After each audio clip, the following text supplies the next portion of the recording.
ఇక మేనేజర్ దీప దగ్గరికి వచ్చి ల్యాప్టాప్ ఇచ్చి మెయిల్ ఐడితో లాగిన్ కావాలని చెప్పడంతో ఓటర్ ఐడి మాత్రం ఉందని దీప చెప్తుంది. దీంతో గట్టిగా నవ్వి అందరి ముందు దీపను దారుణంగా అవమానిస్తుంది జ్యోత్స్న. దీప అమాయకత్వానికి పాపం కార్తీక్ కూడా మౌనంగా తలదించుకోవాల్సి వస్తుంది. జ్యోత్స్న మాత్రం ఆఫీస్లో అందరి ముందు అవమానిస్తూ ఉంటుంది. ఇక జ్యోత్స్న వెటకారంగా దీప గురించి ఉద్యోగుల ముందు విన్నారా, చూసారా, మేనేజర్ మెయిల్ ఐడి గురించి మాట్లాడితే మన దీప గారు ఓటర్ ఐడి గురించి మాట్లాడుతున్నారు. వంశీ, ఎవరికి ఏం తెలుసో, ఎవరితో ఏం మాట్లాడాలో ముందు నువ్వు అది తెలుసుకో. చింతకూర పప్పు ఎలా వండాలో అది అడుగు చెప్తుంది. కొబ్బరి పాలతో పలావ్ ఎలా వండాలో అడుగు చెప్తుంది. అంతేకాని ల్యాప్టాప్ ముందు పెట్టి మెయిల్ ఐడి అంటే పాపం మేడం గారు కంగారు పడిపోతారు అంటుంది జ్యోత్స్న వెటకారంగా. నేను ఇంతవరకు ల్యాప్టాప్ వాడలేదు అంటుంది దీప అమాయకంగా. వెంటనే జ్యోత్స్న, నేను చెప్తుంది అదే మేడం. గిన్నెలు తలతలా మెరవాలంటే ఏ సబ్బు వాడాలో మీకు తెలుసు. ఫ్లోర్ అద్దంలో మెరవాలంటే ఎలా క్లీన్ చేయాలో మీకు తెలుసు. అంతేకాని ఈ లాగిన్ అవ్వడాలు, ఆన్లైన్లో స్టాఫ్ కాఫీలు చదవడాలు కష్టం కదా. ఏం వంశీ, నీకేమనిపిస్తుంది? మెయిల్ ఐడి తెలియని మేడం గారే సీఈఓ అవ్వాలని ఆశపడగలేనిది మేనేజర్ని నేనెందుకు సీఈఓ గురించి ట్రై చేయకూడదు అనిపిస్తుంది కదా. ఎందుకు వంశీ మొహమాట పడతావు? పైకి చెప్పకపోయినా మనసులో నువ్వేమనుకుంటున్నావో నాకు తెలియదా ఏంటి? ఇంట్లో పని చేసుకునే పని మనిషిని తీసుకొచ్చి సీఈఓ చేయడం ఏంటి మా కర్మ కాకపోతే అనుకుంటున్నావు కదా అంటూ దీపను అవమానిస్తూనే ఉంటుంది జ్యోత్స్న. ఇక సీఈఓ పోస్ట్ అంటే సాంబార్కు తాలింపు పెట్టడం కాదు దీపగారు, దానికో క్వాలిఫికేషన్ ఉంది. ఈ మెయిల్ ఐడి లేని మీరు ఇంత పెద్ద సంస్థకు ఎలా సీఈఓ కావాలనుకుంటున్నారో నాకు అర్థం కావడం లేదు. అదే మీ ప్లేస్లో నేనుంటే వెంటనే ఇవన్నీ వదిలేసి పోయేదాన్ని. ఎందుకంటే నాకు చేతకాని పని నేను చేయలేను.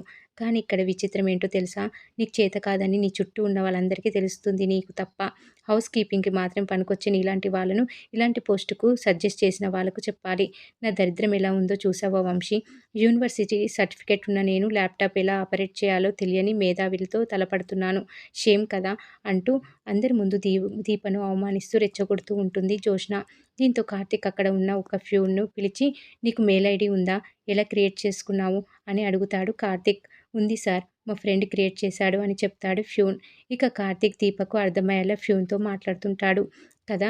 మనకు తెలియని విషయం ఏదైనా ఉంది అంటే మన ఫ్రెండ్స్ హెల్ప్ చేస్తారు. వాళ్ళు కూడా మెయిల్ ఐడి క్రియేట్ చేయొచ్చు, పాస్వర్డ్ క్రియేట్ చేయొచ్చు, అది మన ఫోన్కు పంపొచ్చు. ఆ మెయిల్ ఐడి టైప్ చేసి పాస్వర్డ్ టైప్ చేస్తే లాగిన్ అయిపోయినట్లే అని చెప్తూ దీప ఫోన్కు మెయిల్ ఐడి పాస్వర్డ్ పంపిస్తాడు కార్తీక్.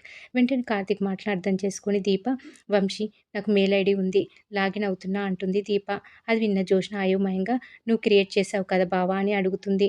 మాట్లాడొద్దు అన్నావు, మాట్లాడలేదు. సలహాలు ఇవ్వొద్దు అన్నావు, ఇవ్వలేదు. పాపం దీప ఏదో కన్‌ఫ్యూజన్‌లో ఉంటే చిన్న క్లారిటీ ఇచ్చానంతే.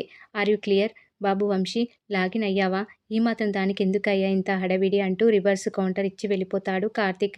ఇక మిగిలిన వాళ్ళు కూడా వెళ్ళిపోతారు. కార్తీక్ దీపకు మెయిల్ ఐడి క్రియేట్ చేయడంతో రగిలిపోతూ ఉంటుంది జ్యోత్స్న. వెంటనే దీప దగ్గరికి వెళ్ళి, బావ సాయం చేశాడు కాబట్టి గండం దాటేచావు. పాపం ఇక మీదట నీకు అన్ని గండాలే. ఎలా దాటుతావో ఏంటో. అవన్నీ దాటుకొని సీఈఓగా గెలిచి నీ కన్న వాళ్ళకి దగ్గరైపోవాలనుకుంటున్నావేమో. నువ్వు నీ తల్లిని అమ్మ అని పిలవడం కాదు కదా, కనీసం దగ్గరికి కూడా రానివ్వను. కన్న తల్లికి కన్న బిడ్డ దూరమైపోతుంటే ఆ బాధ ఎలా ఉంటుందో నేను చూడాలి. నువ్వు ఏడుస్తూ నా ముందు మోకాళ్ళ మీద వాలి 2 చేతులు జోడిస్తూ, జ్యోత్స్న, నేను ఓడిపోయాను అని అందరికి వినబడేటంత గట్టిగా చెప్పే రోజు అతి తొందరలోనే వస్తుంది దీప.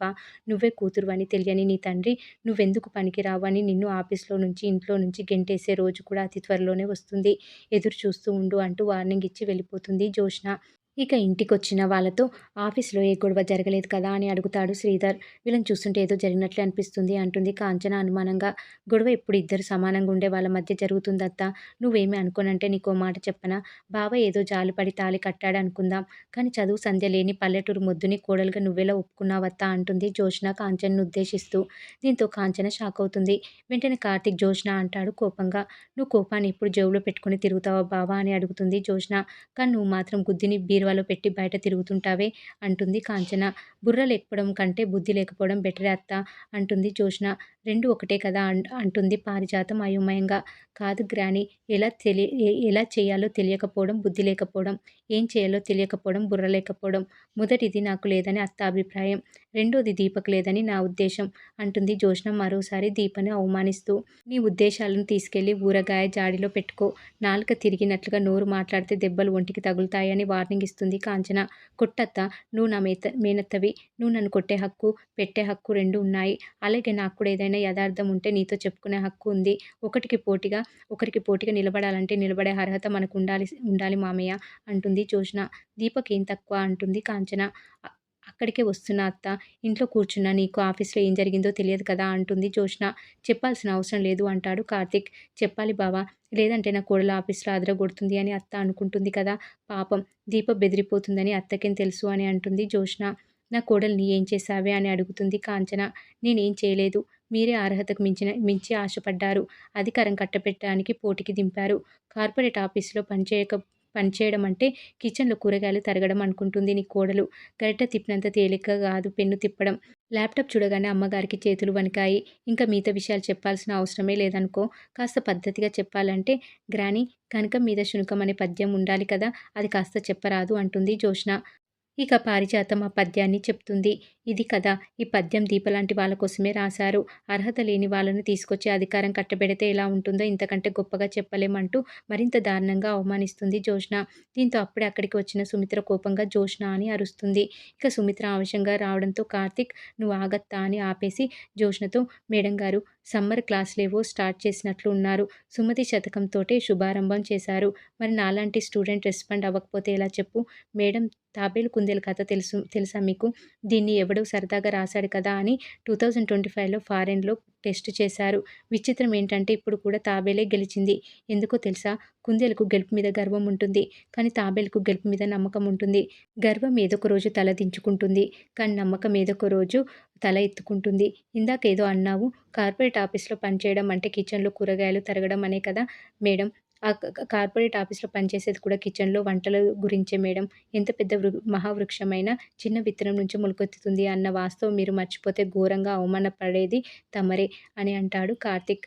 మేడంగారు నా భార్యకు ఉన్నతమైన విద్య లేదు. కానీ ఉన్నతమైన సంస్కారం ఉంది. ఇంగ్లీష్ చదవడం రాకపోవచ్చు. ఇల్లు చక్కదిద్దుకోవడం వచ్చు. ఇచ్చిన పని బాధ్యతగా చేయడం వచ్చు. పనిచేసే చోట మంచి పేరు తెచ్చుకోవడం వచ్చు. అన్నిటికంటే మించి ఓర్పు, సహనంతో ఉండడం వచ్చు.